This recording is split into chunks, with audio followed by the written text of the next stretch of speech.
사실 주말 사이에 네. 뭐 여기저기 커뮤니티 게시판에 많이 이제 떠돌았던 게 있어요. 이른바 이제 개혁 법안에 대해서 네. 표결에 왜 불참을 한 거냐, 무슨 이유였냐에 대해서 또 그거는- 뭐 뭘 막 네티즌 수사대들이 찾아냈더라고요. 네, 저는 네. 그 부분에 대해서 일단 사실관계는 네. 본회의에 참석했습니다.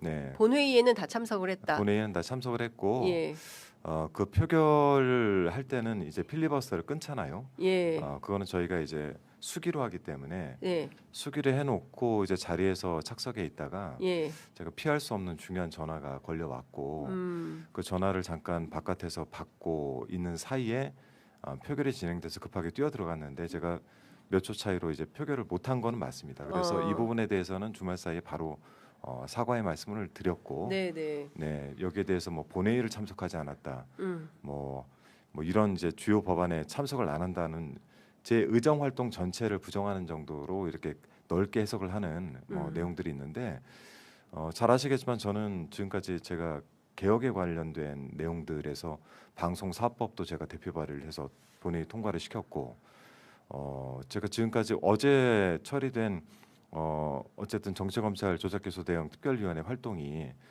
결국 국정조사로까지 이어지지 않았습니까? 네, 그래서 뭐 어제 일에 대해서는 뭐 그렇게 입이 열 개라도 할 말은 없지만 네. 제가 본회의에 참석한 게 아니고 하지 않은 게 아니고 본회의에 참석해서 필리버스터 표결에 참석을 했고 필리버스터 표결 이후에 네. 가끔 의원들께서도 실수하세요. 다른 표결들도 보시면은 다른 후보들도 네.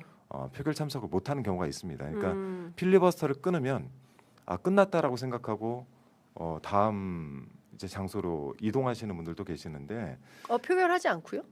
필리버스터를 표결하고 그러니까 중지하는 것까지 예, 부를 부 쓰고 예.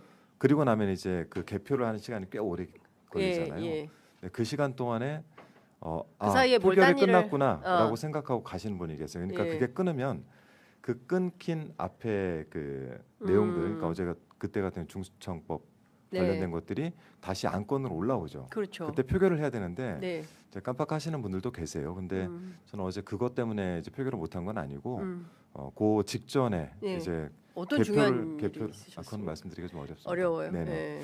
그래서 그 전화를 잠깐 받고 이제 표결이 진행돼서 막 뛰어 들어오는 과정 중에 제가 놓친 거고 네. 여기에 대해서는 제가 뭐 어쨌든 공식적으로 사과를 했습니다. 네. 근데 어쨌든 지금 개혁 법안은 민주당에게 굉장히 중요한 역사적, 특히 이제 검찰 개혁과 관련해서는 민주당의 이제 주요한 오늘 또 이제 봉화마을까지 가서 보고하는 이런 행사가 있지 않습니까? 근데 그런 그 법안 처리에 참석하지 않은 것에 대한 뭐 비판이 상당히 있어서 참석하지 않은 게 아니라 표결을 못한 그러니까 겁니다. 표결을 네. 못한 것에 네네. 대한 문제 제기와 비판이 있어서 네네. 저희가 좀 여쭤봤습니다. 네. 그 또 여쭤보고 싶은 게 이제 공소 취소 관련해서 네. 그 장인수 기자와 관련해서 굉장히 비판을 많이 하셨지 않습니까? 기자가 네. 아니다 이런 비판까지 하셨는데요. 네. 지금도 그런 생각에 변함이 없으십니까? 그 생각에 변화를 줄 만한 일이 생겼나요? 네. 허위 사실을 유포한 게 맞습니다. 네, 그리고 이 사실에 대해서 본인이 여러 가지 변명을 하는 거에 대해서도 문제가 있다고 보고 있는 거죠. 예, 네. 이런 허위 사실을 통해서 대통령까지 영향을 미치게 하는 것도 역시 문제가 있다고 봅니다. 예. 네. 대통령까지 영향을 미쳤다라는 것은 어떤 판단 때문에 대통령까지 마치 영향을 그것이 대통령의 지시로 이루어진 것처럼 읽게끔 만들지 않았습니까? 예. 네. 그리고 당이 고발을 했습니다. 그 사안에 대해서. 예. 네. 근데 이제 그 프레임 자체가 짜여진 것은, 그러니까 뭐 장인수 기자 같은 경우에는 취재한 내용을 보도한 것이고, 그러니까 취재를 하지만 취재를 했으면은 그 근본이 되는 정성호 장관에 대해서 전화를 걸어서 사실 여부를 확인을 했어야죠. 네, 그리고 보통 그런 주요한 사안을 방송이 됐던 기사가 됐던 내기 전에는 네, 2중 3중으로 체크를 하지 않습니까? 그렇죠. 예, 그거는 뭐 그 저도 기본도 하지 않은 상태에서 네. 그렇게 사실 확인이 제대로 되지 않은 거를 제보자 한 사람, 흔히 말하는 취재원 한 사람의 말을 믿고 그렇게 얘기한다는 게 좀 자질이 부족하고 그게 얼마나 큰 사태인지를 본인이 판단하지 못한다는 게 큰 문제라는 거죠. 이 점에 대해서 뭐 뉴스공장을 비롯한 김어준 씨 진행자도 네. 책임을 져야 된다라고 생각하십니까? 제가 플랫폼에 대해 문제 제기를 했고 플랫폼에 대해서 책임을 져야 한다라고 김어준 씨 겸손 인터뷰에서. 힘들다에 가서 예. 얘기를 했죠. 예, 네. 그 뭐 일각에서는 그런 얘기도 있습니다. 왜 장인수 기자만 고발하고 김어준 씨와 뉴스공장에 대해서 고발하지 않는 이유는 그건 뭐냐? 당에게 물어보셔야 될 것 같습니다. 당이 네. 판단을 그렇게 한 거기 때문에. 네. 네. 아니 뭐 당인이 네, 한 사람이시니까 전직 최고위원이시기도 근데 하시고. 플랫폼 자체는 네. 예를 들어 제가 카우치 사건을 자꾸 얘기하는데 2007년 MBC에서 일었던 카우치 사건은 당시에 생방송 중에는 사고가 발생할 수 있습니다. 네. 그 자체로 플랫폼을 다 고발하기 시작하면은 네. 모든 플랫폼들 방송사들 다 고발당해야 되죠. 네. 그런데 다만 그런 사고가 발생하지 않도록 이제 미리 예방을 하거나 예. 또는 그 사고가 발생했을 때 이후에 이런 사고가 발생하지 않도록 예. 재발 방지에 대해서 대책을 내놓는 건 플랫폼의 역할입니다. 그래서 제가 그 부분은 분명히 구분을 지어서 장인수 기자에 대해서는 허위 사실 유포에 대해서 문제가 있다라고 말씀드렸고 두 번째는 플랫폼은 그와 관련해 가지고 재발 방지 대책을 이야기하는 게 맞다 이렇게 얘기를 했죠. 장인수 기자가 법률적 책임을 반드시 져야 된다 이렇게 생각하십니까? 아니, 허위 사실을 유포한 것 아닙니까?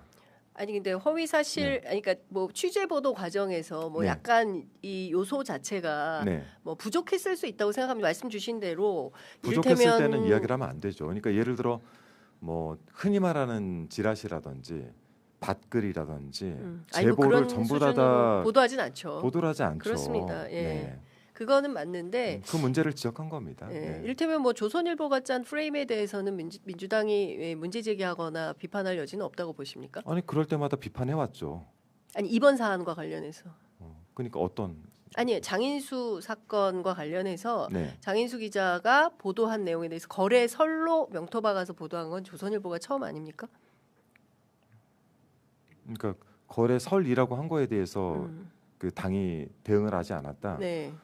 그러니까 제가 그 말씀드린 당에서 대응하는 부분까지 제가 대표해서 말씀드릴 수 있는 위치가 아니고 아니 대표에서 말씀 주시라는 게 아니라 네. 당인의 한 사람으로서 전직 문제가 있죠, 최고위원으로서 당연히. 네. 네.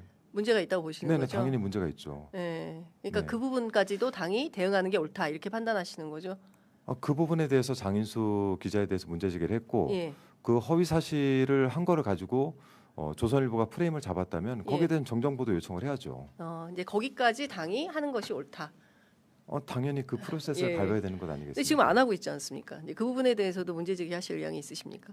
아니 그러니까 자꾸 그렇게 물어보시니까 그런데 제가 지금 그런 부분들을 할 수 있는 위치에 네, 있지도 위치에 있지 않고 않다. 네. 알겠습니다. 자, 이것도 좀 여쭤보도록 하겠습니다. 이제 그 공소청, 중수청 법안으로 통과가 됐습니다. 이제는 완벽한 수사 기소 분리의 시대가 된 것인데요. 네. 뭐 개인적으로는 좀 어떻게 평가하시는지 좀 여쭙겠습니다.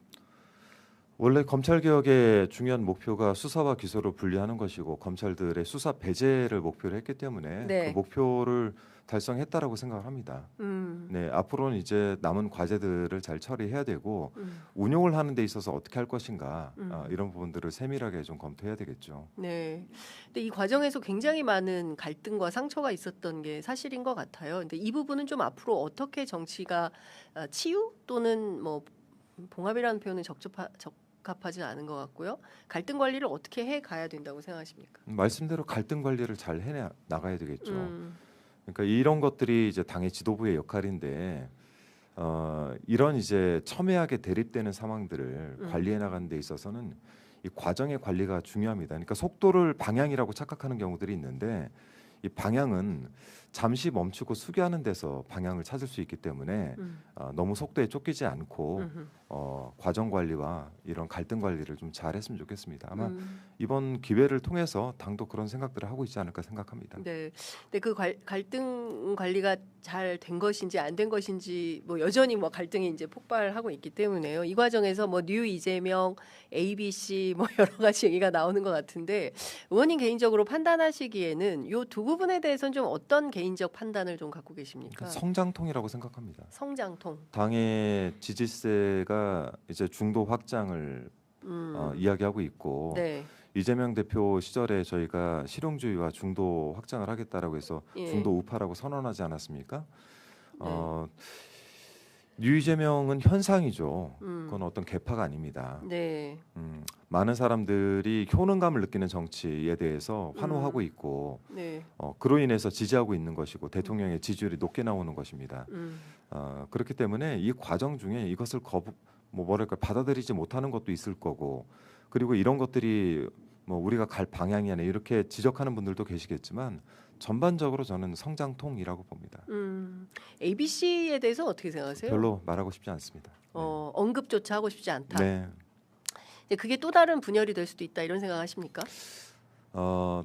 개파 정치하지 말자. 네. 그리고 편가르게 하지 말자 이런 얘기를 하면서 네, 국민들을 그렇게 구분짓는 것이 옳은지 예. 한번 판단해 보셔야 될 것 같습니다. 그러니까 그 자체가 옳지 못하다. 네. 오늘 아침 많은 언론들이 이 ABC에 대해서 비판하는 또는 뭐 판단하는 이런 글들이 칼럼들이 많이 실렸더라고요. 뭐 네. 보면 뭐 동아일보, 뭐 경향, 한겨레 뭐 다 ABC에 대해서 쓰고 있는데 네. 사실 어쨌든 이걸로 이제 술렁술렁하게 된 것 같긴 합니다. 그래서 이후에 민주당 안에서 이 문제가 또 다른 또 발화점이 되지 않을까 이제 우려하는 시각도 존재하는 것 같고. 그런데 뭐 대다수 의원들은 음, 이런 것에 대해서 뭐 동의하지 않을 겁니다. 민주당 국회의원들은 당연하죠. 예, 뭐 너 A야 B야 뭐 이런 거 묻고 이런 거 없다 이런 말씀이신 거죠? 그걸 왜 그 자체가 좀 스스로- 불쾌하십니까? 당연하죠. ABC로 구분짓는 것 자체가 불쾌하다.